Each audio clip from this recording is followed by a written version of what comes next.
আমরা রোটেট একটা অবজেক্ট কিভাবে রোটেট করতে হয় বা রোটেটের অপশন গুলো একটু দেখি আজকে। রোটেট করে কিভাবে আর্টওয়ার্ক তৈরি করা যেতে পারে এরকম কিছু। আমরা অবজেক্ট থেকে অবজেক্ট গেলাম, শেপের অবজেক্ট শেপের। আচ্ছা, আমরা একটা শেপ নিয়ে নিই, একটু ট্রায়াঙ্গেল দিয়ে দেখাই আগে। ফার্স্ট স্টার শেপটা নিয়ে নেওয়ার পর ক্লিক করে ছেড়ে দিব না, ক্লিক করে হোল্ড করে রাখতে হবে মাউসটা। এরপরে অ্যারো যেগুলো আছে, অ্যারো ডাউনটা ক্লিক করলে ট্রায়াঙ্গেল আসবে। ট্রায়াঙ্গেল আসার পর আমরা শিফটটা হোল্ড করব, শিফট হোল্ড করে তারপরে ছেড়ে দিব। শিফটটা হোল্ড করলাম এই জন্য যে নিচের যে লাইনটা এটা horizontal exactly perfectly horizontal line হিসেবে আসবে সেই জন্য। ওকে, আচ্ছা। এরপর আমরা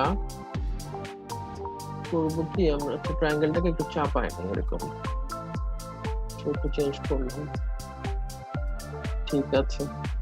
এরপর কন্ট্রোল আর দিয়ে কন্ট্রোল আর প্রেস করি, তাতে রুলার আসবে, এই যে লেফট সাইডে ভার্টিক্যাল এবং উপরে হরিজন্টাল রুলার এসেছে। আমরা একটা রুলার টান দিয়ে যেখানে ক্লিক করব, রুলার আছে না এখানে দেখা যাচ্ছে স্কেলের মতো দাগ টানা, এখান থেকে আমি ক্লিক করে হোল্ড করে টান দিব একটা, তাহলে একটা রুলার আসবে। রুলারটাকে আমরা এই মিডিলে এখানে হাতে বরাবর উপরে এখানে দিয়ে ক্লিকটা ছেড়ে দিই, ক্লিকটা ছেড়ে দিলে একদম এই পয়েন্ট অনুযায়ী রুলারটা এখানে বসে গেল। এরপরে বাইরে থেকে ড্র্যাগ করে নিয়ে এসে রুলারটা সিলেক্ট করলাম, দেন কন্ট্রোল 2 প্রেস করি লক করার জন্য, আদারওয়াইজ রুলারের উপরে ক্লিক করে গেলে রুলারটা তখন সরে যাবে, যাতে না সরে যায় সেজন্য আমি ক্লিক করে এটাকে লক করে দিলাম কন্ট্রোল 2 দিয়ে।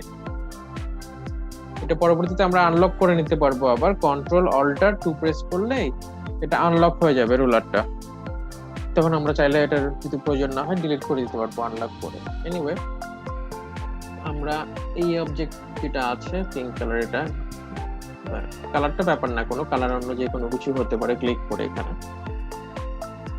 এটা সিলেক্ট করলাম। সিলেক্ট থাকা অবস্থায় এই যে টি এর নিচে এখানে রোটেট টুল, এটা বিভিন্ন ইলাস্ট্রেটরের বিভিন্ন ভার্সনে হয়তোবা অন্য কোনো অবজেক্টের নিচেও থাকতে পারে, তো এটা আমরা 2020 ভার্সনটা ইউজ করছি ইলাস্ট্রেটরে। এটা টাইপ টুলের নিচেই আছে রোটেট টুল, এখানে মাউসটা নিয়ে গেলে রোটেট টুল এসে শো করবে, এখানে রোটেট দেখাচ্ছে, রোটেট আর, অথবা আর প্রেস করলেও রোটেট টুলটা চলে আসে। হ্যাঁ, যে রোটেট টুল সিলেক্ট হয়ে গেছে, রোটেট টুলটা চলে আসার পর আর প্রেস করলে রোটেট টুল আসে, আবার এখানে গিয়ে আমরা এটাকে ক্লিক করলেও রোটেট টুল চলে আসবে। চলে আসার পর আমরা যে জায়গাটাকে সেন্টার করে হচ্ছে রোটেট করাতে চাই অবজেক্টটাকে, সেই জায়গায় ক্লিক করবো। আমরা এই যে রুলারটা নিলাম, এই রুলার বরাবর রাখবো মিড পয়েন্ট হিসেবে, এখানে যাতে সরে না যায়, গাইড বরাবর আমরা এখানে রাখলাম। আচ্ছা, এখনো ক্লিক করিনি, মাউসটা এখানে নিয়ে এসেছি, জাস্ট নিয়ে আসলে 2020 এখানে গাইড শো করে যে ম্যাজেন্টা কালারের শো করবে, আমরা ওখানে ধরে রাখলাম। এরপরে অল্টার কি যেটা আছে, অল্টার কি আমরা প্রেস করব, দেন হচ্ছে মাউসের লেফট বাটনটা ক্লিক করব। আচ্ছা, এই যে ক্লিক করলে এখানে একটা ডায়লগ বক্স আসলো রোটেটেড। এই ডায়লগ বক্সে আমরা লিখব 360, যেহেতু একটা তোমার ম্যাক্সিমাম 360 ডিগ্রি হয় যে কোনো কিছু আর কি অবজেক্টের, মানে এক পার্ট করতে হলে একই পয়েন্টে আসার জন্য 360 ডিগ্রি, 360 ডিগ্রি বাই এই যে বাই আছে যেতে কিবোর্ডে আমরা এটা পাবো, এই সিম্বলটা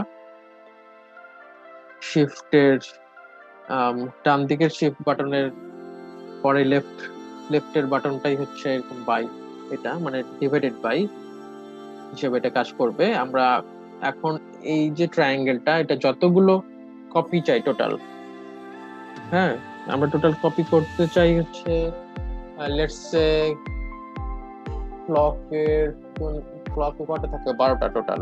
হ্যাঁ 12টা ঘন্টার কাটা যেমন 12টা থাকে, আমরা 12টা নেই, 12টা ক্লিক করি তাহলে। অথবা এখানে যে কোনো ভ্যালু আমরা দিতে পারি। আমরা যদি 100 দিই, ইকুয়ালি 100 এখানে ডিস্ট্রিবিউট হওয়ার মতো কতটুকু মানে অ্যাঙ্গেল ক্রিয়েট করতে হবে সেটা এখানে হয়ে যাবে। আমরা যেমন এখানে 12 দিয়েছি, আমরা 12টা যদি নিতে চাই এই জন্য 12টা দিব। যদি আমরা 100 নিতে চাই বা 200 নিতে চাই, আমরা সেই ভ্যালুটা এখানে দিয়ে দিব বাই এর পরে। তাহলে সেই অনুযায়ী হচ্ছে ডিসটেন্সটা তৈরি হয়ে যাবে একটা ইউনিট তৈরি করার জন্য। এরপর আমরা কপি কিভাবে করতে হয় সেটা দেখাবো। যাই হোক আমরা 12 ওখানে ক্লিক করলাম, 12 ক্লিক করার পর সরি আবার একটু চলে গেছে, 360 বাই 12। এরপরে আমরা কপিতে ক্লিক করব। হ্যাঁ আমরা কপিতে ক্লিক করলাম, এই যে। এরপর কন্ট্রোল ডি প্রেস করব, একবার দুইবার, এরপর একে একে আমরা কন্ট্রোল ডি প্রেস করতে থাকি। এই মাথায় গিয়ে এখানে আমরা প্রেস করবো না, ছেড়ে দেবো। এরপরে যদি আমরা কন্ট্রোল ডি প্রেস করি তাহলে এটা কপি হয়ে যাবে আগের যে অবজেক্ট ছিল প্রথম অবজেক্টের উপরে। এটা আমাদের দরকার নেই আসলে।